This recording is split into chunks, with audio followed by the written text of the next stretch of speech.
Ну вот сегодня у нас начался чемпионат республики, лично-командный чемпионат, но он в этом году особенный.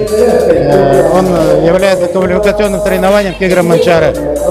Это означает, что 16 лучших спортсменов среди мужчин получают путевку на финальную часть игр Манчары.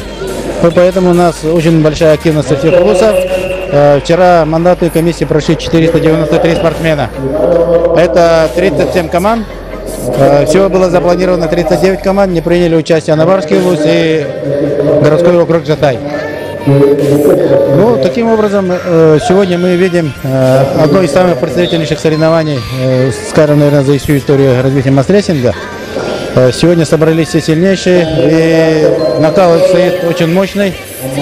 Я думаю, вот этот чемпионат и вот эти игры Манчары дадут дальнейший толчок развития национального вида спорта вообще в республике. Потому что у нас зачет по всем видам спорта представлен максимальный. Ну, мы это сделали специально для того, чтобы воспользоваться вот олимпийским циклом. У нас игры Манчары проходят один раз в 4 года, и чтобы максимально использовать вот этот шанс. И сегодня спасибо главам муниципальных образований, очень нас поддерживает, и представили все свои команды почти в полном составе.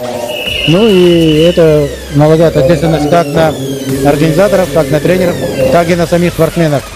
И вот мы сегодня видим очень мощные, интересные схватки.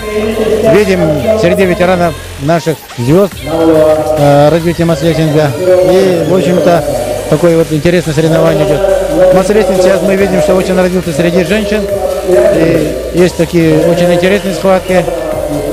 Ну, я думаю, сегодняшний чемпионат, наверное, откроет новые имена новых звезд.